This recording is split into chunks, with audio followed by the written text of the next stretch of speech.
With the midterms just under 5 days away, Republicans have been hampered by underperforming candidates in key races across the country, and yet still several of those candidates, including pro-Trump election deniers who have outright declared that they will use their power to steal future elections, are in very close races and could easily win. For more on this, it's time for a closer look.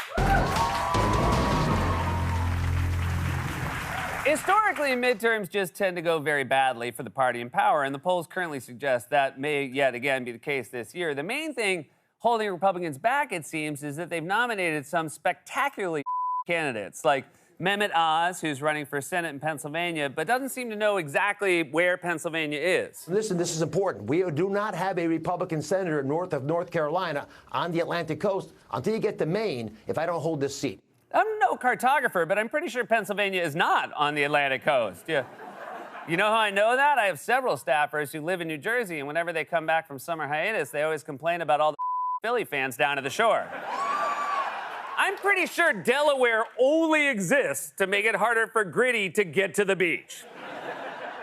You know how else I know Pennsylvania isn't on the Atlantic coast? There aren't any beaches in Philadelphia. When they signed the Declaration of Independence, they didn't celebrate afterwards with a clam bake. Dr.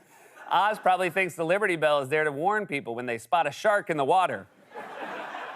Then there's Georgia Senate candidate Herschel Walker. The other day, President Obama traveled to Georgia to campaign for Walker's opponent, Democratic Senator Raphael Warnock, and this was Walker's response to Obama's visit on Fox News. I've created businesses. I sit on a public traded board, so those are things I've done outside of football.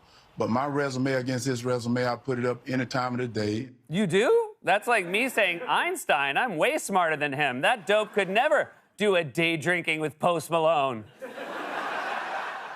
Look, you don't have Obama's resume. You know how I know? Obama never had to flash a fake sheriff's badge at a debate like he was cosplaying his deputy dog. Dude was president of the Harvard Law Review, a senator, president. He's won a Grammy and Emmy. He was Times Person of the Year. He went kite surfing with Richard Branson, and now he's got a Netflix deal where he produces movies, and he still manages to maintain that laid-back style he's got going on post-presidency. He could climb to the top of Everest, and somehow he'd still have shades on and at least 2 shirt buttons undone. I decided to climb Everest because it's here. Also, it's the only place I can smoke without Michelle finding out. So we're in a weird place. On the one hand, these midterms are in some ways very normal, very predictable, and yet on the other hand, these midterms are in many ways very abnormal and potentially catastrophic for our democracy because, as we've explained, it's very typical for the party in power to lose seats in a midterm election. That's just how it always goes. Political scientists call it thermostatic public opinion. People just like to go back and forth to keep things even. In this analogy, the government is a thermostat, and the electorate is your dad when you go home for the holidays. If you put it up to 70, he's immediately going to come and put it back to 68. If you put it down to 66, he's going to immediately come back and set it to 68. And if you bring home a college girlfriend for the holidays who's a vegan and doesn't shave her legs, he'll turn it up to 85 in an effort to sweat her out and make her leave early. And it worked, Dad. Congratulations. You chased Sparrow out of my life, and not a day goes by that I don't hate you for it. And I'm sorry, everybody, I'm just between therapists right now. I had a great therapist, but she kept her thermostat at 74 like a psycho. Anyway, the point is, on the one hand, it would be totally normal and in many ways completely unremarkable for Democrats to lose seats in next week's midterms. However, it's now incredibly abnormal and potentially very dangerous because one of our 2 major political parties is fundamentally opposed to democracy. They simply don't accept the outcomes of elections they don't win. They wage coups when they lose, and they openly announce their intention to rig future elections if they take power. For example, the GOP candidate for governor in Wisconsin is a guy named Tim Michels, a pro-Trump election denier who believes without any evidence that the 2020 election was stolen, and he just said it out loud in the open the other day. He just declared that if he wins, he will use his power to make sure Democrats never win another election ever again. Here's what he said at a recent campaign stop. Republicans will never lose another election in Wisconsin after I'm elected governor. My favorite part of that clip is someone off camera at the very end going, "Yay! Yay!" Like they're at their 5-year-old's first T-ball game. Yay! Timmy! You did it, fascism! Yay! Does this guy know he's in public, on camera, with like reporters and people around? Because he just admitted to something incredibly nefarious. It's like if a Bond villain live streamed their plan to kill Bond on Instagram. Hello, what's up, Instagram? It's your boy Blofeld. Just wanted to go live to let you know about my plan to kill James. I'm going to lure him into my underground lair by capturing his romantic interest and then slowly lower him into a tank full of sharks. If you like this plan, feel free to let me know in the comments. Oh, I'm seeing a lot of hearts and emojis. A lot of fire emojis. Oh, too bad, James. They like it.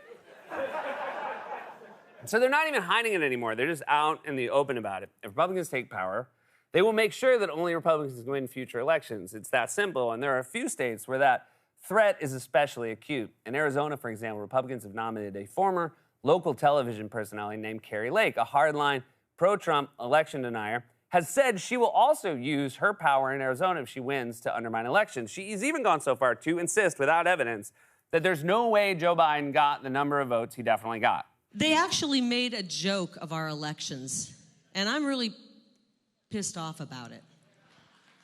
And I'm going to do something about it. So it is literally unconstitutional what they did. The truth is that Joe Biden did not win with 81 million votes. And if you believe he did, then you are the conspiracy theorist. Jesus, that lady is creepier than one of those Boston Dynamics robots. Got the vibe of a realtor who insists on putting her face on all of her for sale signs.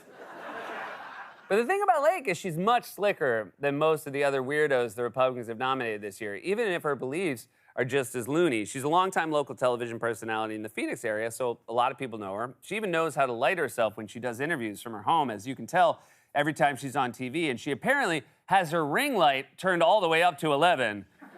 My real takeaway here isn't how good she looks, it's how every other politician looks from home. I mean, is there anything more depressing than when members of Congress try to grill major tech titans during a hearing and they show up with only the top half of their head in a frame looking into the wrong camera? Our politicians should look better than our cue card guy Wally did during a mandatory respect in the workplace Zoom meeting.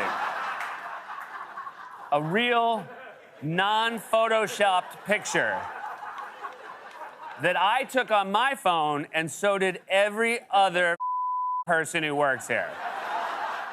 You should have seen the text chain. Have you seen I've seen Wally.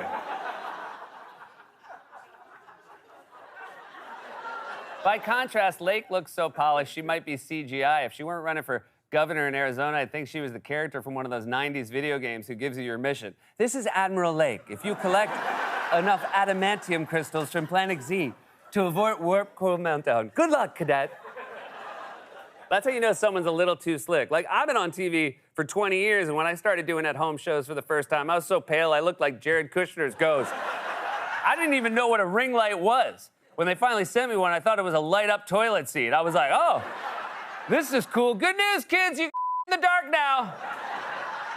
Don't wake up Daddy anymore. Oh, you're gonna love it. It's like peeing into Yankee Stadium from a hot air balloon.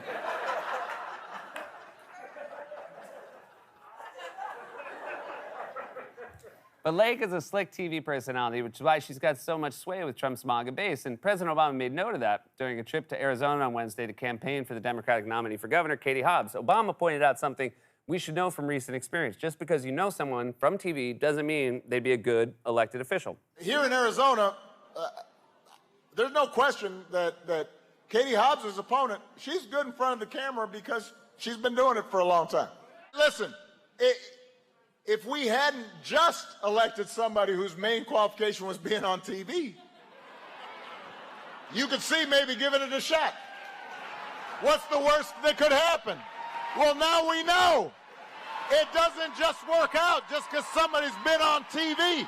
Obama, at what point do we learn our lesson? We can just keep cycling through TV idiots until we end up with a government that's just filled with the cast of F-Boy Island. Maybe from now on, instead of holding elections, we just make our candidates run through a reality TV obstacle course, and whoever makes it to the end becomes president. I mean, I'd love to see Trump try to make it through the course from American Ninja Warrior. He'd try to jump over those floating tiles and immediately end up in the water.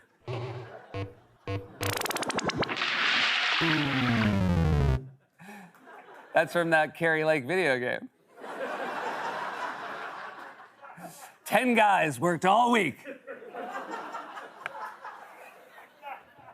Obama even got specific about Lake's deranged election claims, pointing out that even some fellow Republicans have debunked them, and he also, in that same clip, knocked her again for her TV experience. The other day, your own current Attorney General, who's a Republican, called the election fraud claims made by Katie Hobbs' opponent horse crap. I'm paraphrasing. He didn't say it exactly that way. He said her whole act about how the election was stolen is a giant grift. Why would you vote for somebody who you know is not telling the truth about something? I mean, on something that important. I don't care how nicely they say it. I don't care how poised they are or how well lit they are. I love that Obama made fun of how well lit she is. It's such a specific dig, but it also proves that he is in the TV business now, too. And how good is her sound? I mean, what's she using, a Sennheiser G4 with an omnidirectional polar bearer? She's not popping her peas. But he's right about the core point. This is all deranged, and it's all very much a part of a coordinated strategy. Trump handpicked a lot of these people specifically because he wanted to put them in positions of power in Congress and in key swing states around the country so they could help him succeed with the attempted coup he failed at in 2020. Trump wants people like Lake and Michaels in positions of power in states he lost last time so they can help him cheat next time, because Trump has never stopped obsessing over his 2020 election loss. He's been stewing about it ever since. That's why he always looks like he just stepped in some horse crap. This has been a closer look.